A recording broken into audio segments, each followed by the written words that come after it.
Hello and welcome to the Literary Lair, and to the first video of 2022, the year of this show's 10th anniversary, and it's pretty daunting, not gonna lie. I mean, I had hoped to have more festivities planned, but since it happened so early in the year, in March, and the fact that 2021 had some unexpected surprises toward the end of it that hampered my ability to make such plans, mostly good surprises, don't worry, I don't know what the year will bring, but it will definitely bring the 10th anniversary episode, in what form I can't say now, but I hope you'll like it.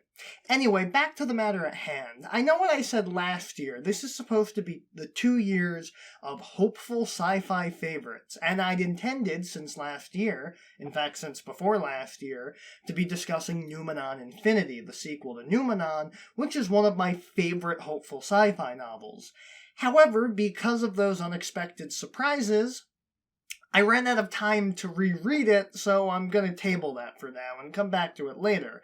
But since this is the 10th anniversary, I want the book that I review to mean something, which is kind of why this video is so late in the month. It took me a really long time to decide.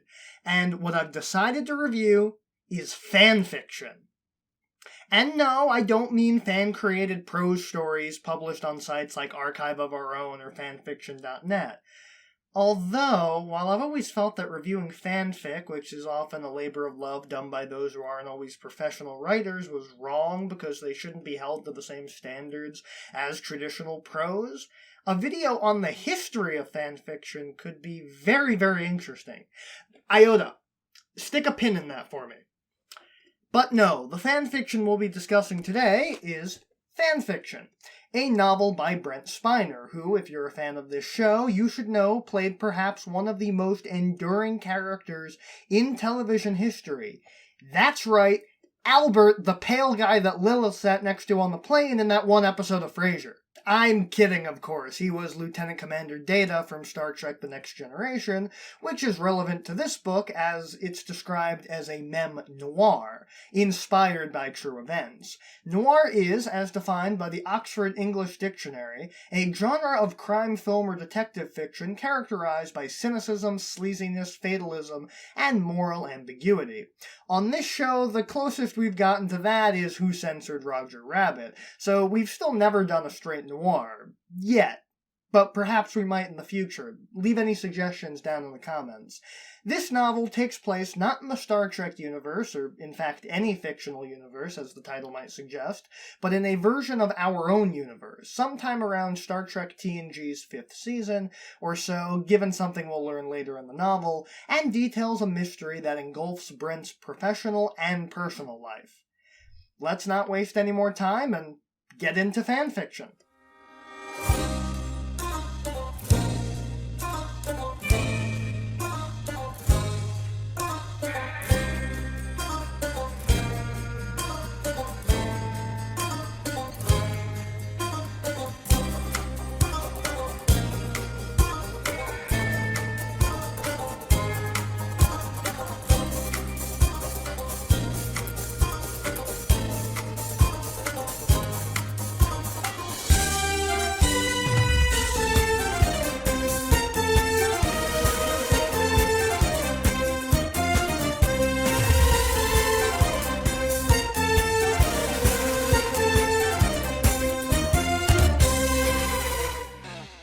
The cover is really interesting. First of all, it's bright red, so it's instantly eye-catching. In fact, after having bought the book back when it came out, I started working at a bookstore, which is sort of why videos have been so few and far between.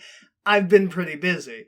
And this was sitting on the new release display, and in fact still is, and even though I knew what it was, because I owned the book before I got the job and was actually reading it during my commute during the first few weeks I worked there, I always found my eyes drawn to it. Anyway, it's got the title in the middle, fanfiction, along with the tagline, a Mem-Noir inspired by true events, and a little illustration of an abstract art version of Lieutenant Commander Data being stabbed by a rather large knife in an envelope with a lipstick mark kiss on it, along with Brent Spiner's name. I love this cover. Like I said, it's really eye-catching, and it's got enough recognizable Star Trek stuff on it for me as a fan, but it remains distinct enough as it's not a Star Trek book, really. It's a Mem-Noir.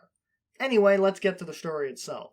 The book opens first with the definition of fan fiction, which is fiction, usually fantasy or science fiction, written by a fan rather than a professional author, especially that based on already existing characters from a television series, book, film, etc., and then continues with a prologue where Brent Spiner details his early life and his experiences living in New York, trying to make it as an actor and scrounging a living as a cab driver, until he moved to Hollywood and eventually became a household name, and the reason that most Americans pronounce Data the way that we do.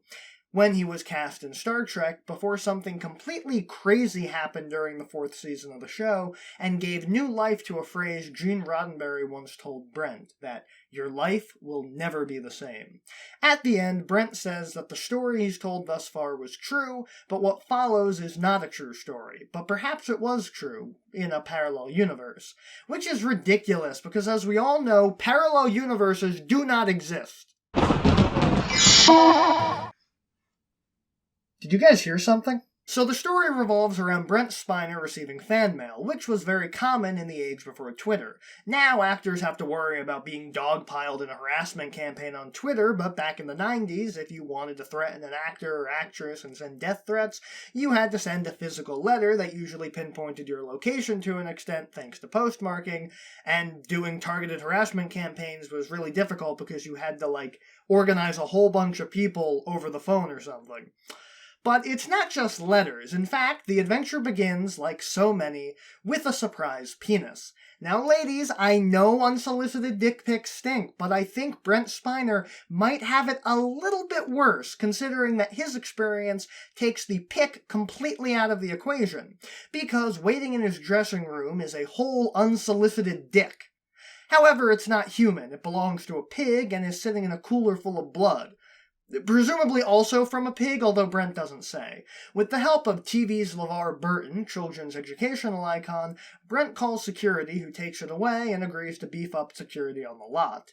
The entire ordeal unsettles him, and it's not made better that it's accompanied by a letter arriving the next day from a surprising source. Lol, Data's daughter. The letter reads as follows: Dear Daddy, why have you forsaken me? I thought you loved me. I am alone here. Is this heaven?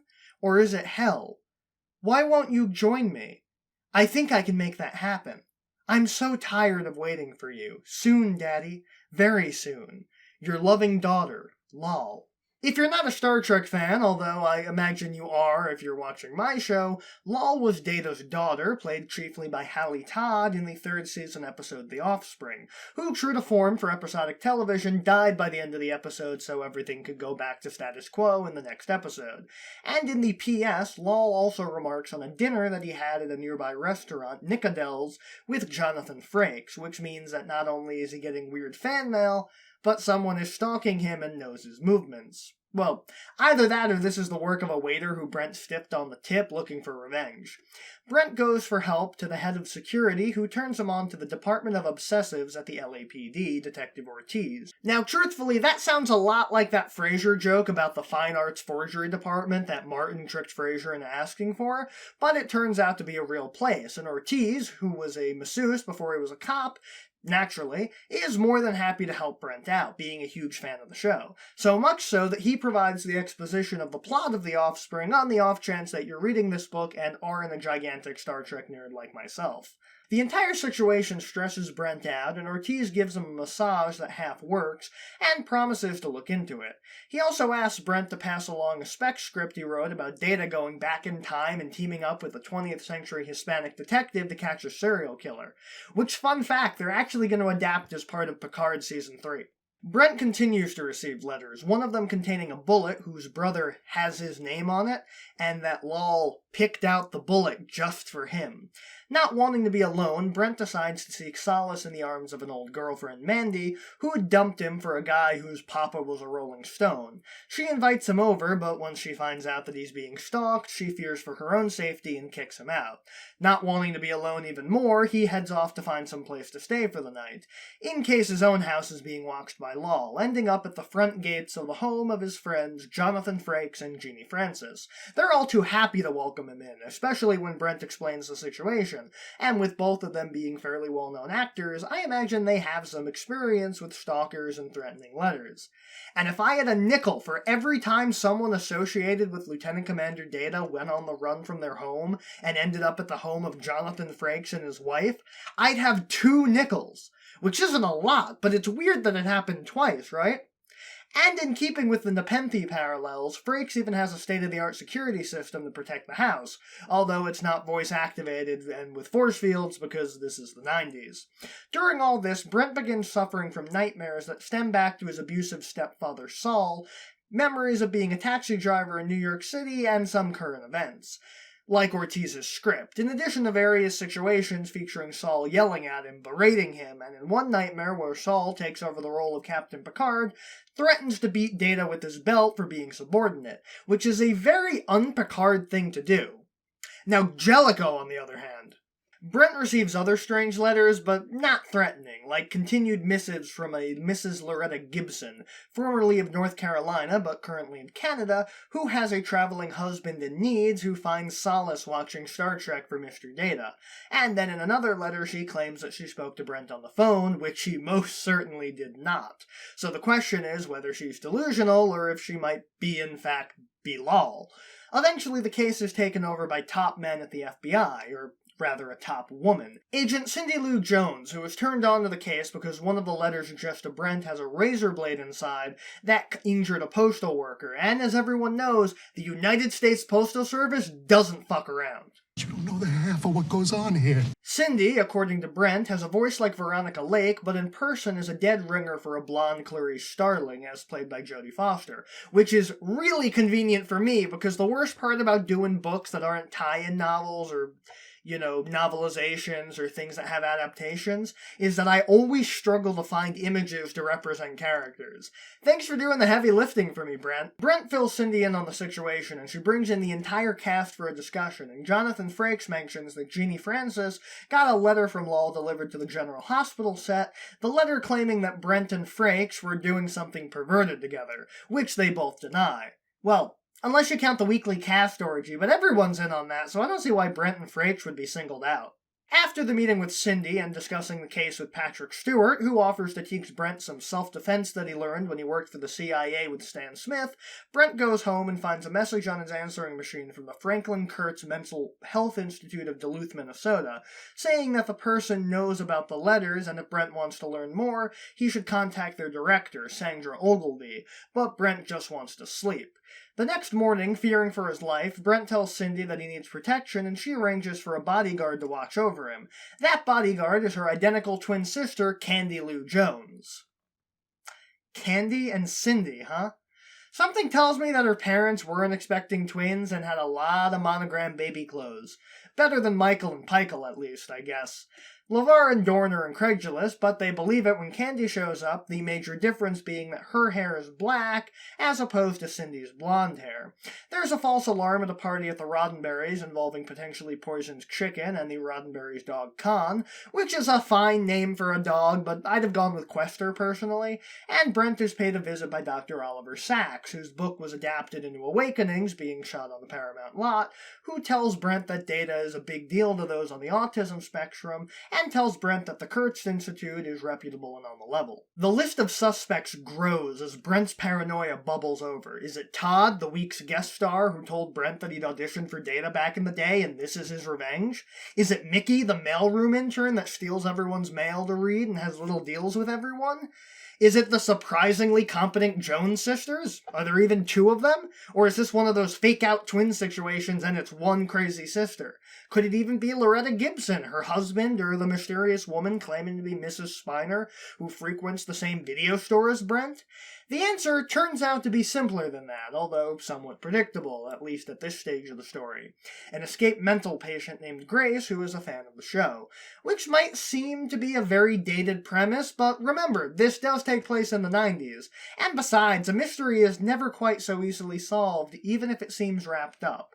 Cindy took a trip to Duluth to speak with Dr. Ogilvy and learned that Grace was obsessed with Data, and during a break in progress, she ran away and hasn't been seen since, so she's the chief chief suspect, with motive and means to be Lol. Besides, Mrs. Spiner got hit by a car and was just a regular over-the-top fan whose two favorite things were acting and talking about Data.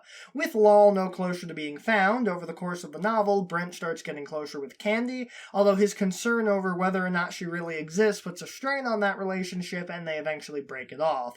Although it's harder for Brent than Candy, and Brent's life is given a 1-2 punch when Trey Wilson, a friend and fellow actor, dies, and then not too long after, Gene Roddenberry passes away as well. Brent also learns from his mailman that his mail has been instructed to be forwarded to Kansas City, and Dr. Ogilvy's mail is to be forwarded to Brent's address, which seems like Grace is toying with them, but when Cindy finds Grace in the crack house, she discovers that it wasn't Grace who was obsessed with Data.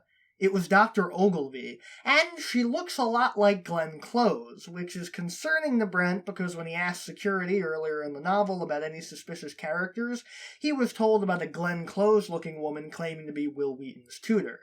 They keep an eye out for her, and Cindy even visits her, but without any hard proof they can't arrest her, which turns out to be unfortunate when Brent, who is suffering from a kidney stone and having Candy watching over him while he's doped up on painkillers, goes out to the kitchen to find Candy unconscious on the floor, and then Brent is knocked out alongside her. It's Dr. Ogilvy, Sandra.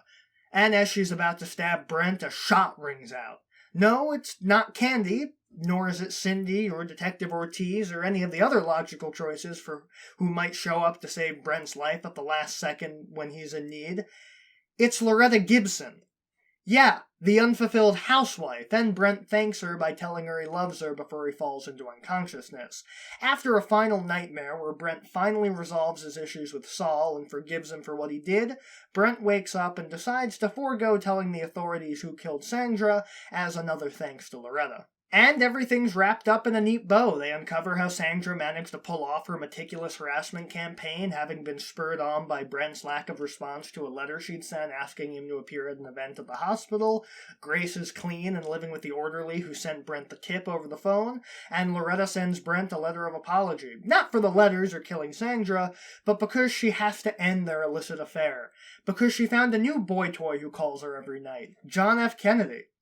I figure his schedule's probably a lot more open than Brent's because he doesn't have 6 a.m. call times. Brent also tries to date Cindy, but unfortunately it doesn't work out and she ends up with Ortiz instead, but he's still friends with both sisters. And ultimately, Brent has finally gotten over his lingering fear stemming from Saul's treatment of him, and after everything that's happened has one final remark for the reader. Where would we be without the fans? The Literary Lair will return, but first, a word from our sponsor. Obviously, we love print media here at Black Scarab Films, but we also love books in all of their forms, including audio. I'm a fairly recent convert to the world of audiobooks, first when it provided me a way to read books during my commute, despite not having a free hand to turn pages with. And now, I've found audiobooks very useful for doing other tasks that would have usually prevented me from indulging in my favorite pastime, like when I'm folding laundry, cooking a meal, or even walking the dog. Gotta love multitasking, right? Which is why it's so fortunate that this episode is sponsored by Audible.com. If you love books and want to find a way to read more even when you don't have a free hand, audiobooks are the way to go. And if you like my channel and want to help support my videos, you can go to this link, audibletrial.com/BlackScarabFilms to get a 30-day free trial and 1 free audiobook. My personal recommendation this month is I Am Spock, written and read by Mr. Spock himself, Leonard Nimoy. With Star Trek on the mind, for obvious reasons, this is a really fun listen, and I always prefer memoirs in audio form, because hearing it in the voice, particularly of the author, makes it all the more interesting. And this book chronicles Nimoy's early life in Boston, his journey to becoming an actor, his turn as the most enduring character in sci-fi, and beyond up until the book's publication. If you're a Trek fan, you'll definitely enjoy it. But if that's not your taste, there are literally thousands of audiobooks on Audible, so I'm sure you'll find something to your liking. Happy listening, and that link again is audibletrial.com/BlackScarabFilms. Above everything else, this is a very enjoyable read, and pretty breezy, once I finally found the time to sit down and start reading it. I bought this book the day it came out, and it sat in my TBR pile for an entire month, until I finally read it back in November, despite being really excited about it coming out. Brent Spiner has a gift when it comes to exaggerating reality, particularly when he's portraying exaggerated versions of himself, whether it be fresh hell or Brentwood or even fanfiction. And while it's always a delight to see him acting out what others have written, I've always enjoyed Spiner's unique sense of humor that he's displayed in interviews, and this book is chock full of that, particularly because Brent Spiner is the narrator as well as a character, so we get to dig really deep into his head during the proceedings. Not to mention how he expertly writes all of the other people involved. I mean, the way he writes LeVar Burton, Michael Dorn, Patrick Stewart, Jonathan Frakes, Gates McFadden, and Marina Sirtis really speaks to how they truly spent 15 years together. And while I know the book itself is fiction, I can't help but imagine that Spiner used his real-life experiences to color how he wrote the characters. I mean, the way they act in here is, from what I've gleaned from interviews and other fictional portrayals, fairly accurate to their personalities as far as the public is concerned. And the original characters, Cindy and Candy, Mandy, Ortiz, heck, there are even characters I didn't mention because I didn't want to spoil too much of the book, they're all written to feel, well, for lack of a better term, realistic. Honestly, if Spiner wasn't upfront about the book being fiction, I'd actually believe that some of these events really happened because the characters seem like they could be real people. At least the ones who are actually people. And Spiner's descriptions are really good too. Obviously, this isn't like a grand fantasy novel where the world is completely unique and alien, but for someone who doesn't really know what early 1990s LA looked like, I felt like I could visualize the locations really easily, and a lot of that has to do with the way that he wrote about them. And I like that while the book focuses a lot on Star Trek, particularly The Offspring, it didn't get too bogged down in showing the day-to-day workings on Star Trek. The on-set stuff was almost used as set dressing, and we never entered the soundstage for a scene until The Nightmare with Saul. As a Trek fan, that should disappoint me, but this isn't a Star Trek book, and frankly, the real action is happening in the dressing room with the pig genitals. And I think the mystery is satisfying as well. One of the things I look for in any mystery story is whether or not I can possibly predict the culprit, because to me, that's the hallmark of a good mystery, if the author can impart the information in such a way that both the protagonist and the reader solve the mystery together. And I feel like that happened here. Honestly, my brain went on the same twists and turns as Brent's did. I mean, twin sister FBI agents? Give me a break. I started to wonder about whether or not Cindy and Candy were the culprit and were in fact one person and were possibly Mrs. Spiner, and then when Grace was off the table, there was only one person left involved with the Kurtz Institute who made sense, but I'll admit that I didn't even consider that Will Wheaton's tutor might have been anything more than a random one-off reference until it was too late. Just like Brent. In fact, I found it really easy for me to slip myself into Brent's shoes during the course of the novel, because while he's a person in an entirely different life than mine, he's pretty much an everyman during this. He's not a super genius or a government agent, he's an actor, and actors, well, they're just like us. Ultimately, the story explores, outside of the mystery elements, trauma. Particularly Brent's trauma at the hands of his stepfather and how that fear manifests when Brent's life is in danger from Dr. Ogilvy. And I think that was a really neat angle to take with it. So not only does Brent have the imminent fear, but the fear from the past that he thought that he worked past bubbling back up to the surface. And I like that the story ends with Brent being saved from the imminent fear and then finally letting go of the fear he has of Saul at the same time and getting closure. And it's really interesting because through Brent's nightmares and reminiscence, we see what Saul did to him, but not all at once. We discover it as he rediscovers it, letting us go on the same journey. The pacing of the story was great, too. The story took place over a decent chunk of time. I think it was a couple months, but it doesn't feel like it. But that's not to say that it feels rushed at all, because every scene takes precisely the amount of time it needs. We don't stay in any one place longer than necessary, and in a mystery, that's really great, because you want a mystery story to move.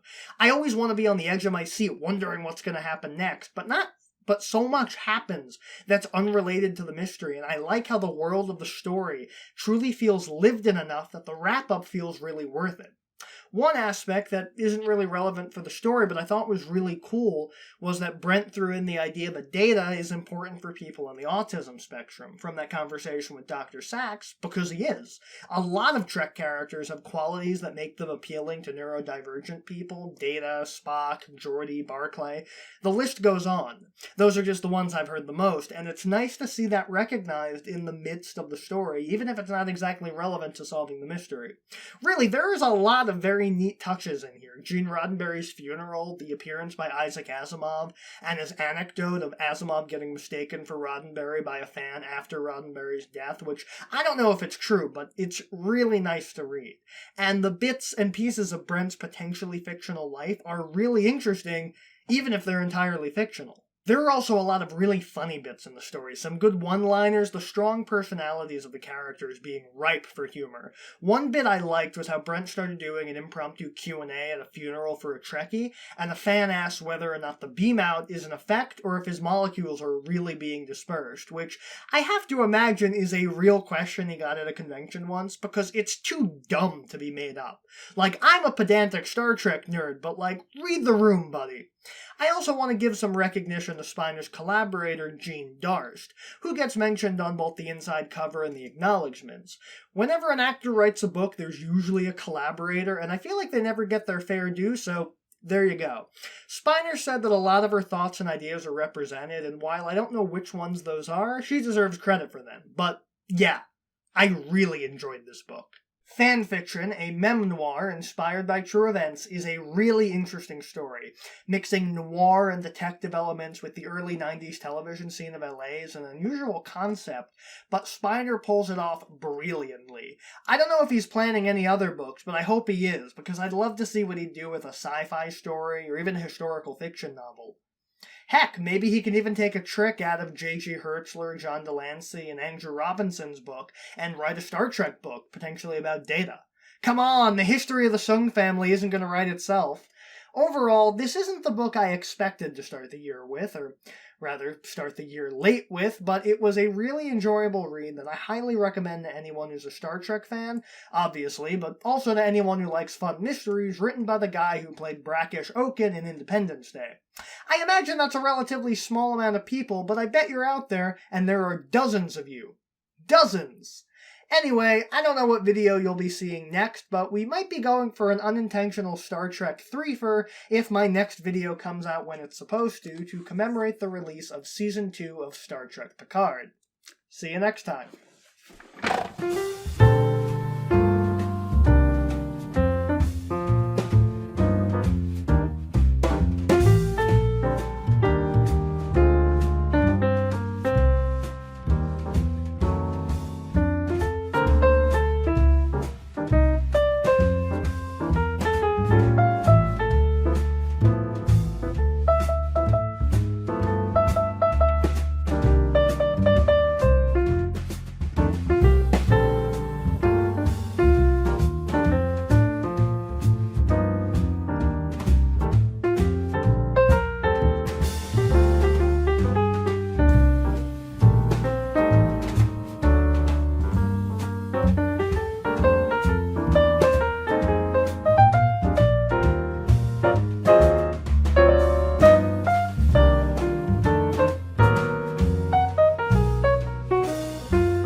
Did you guys hear something?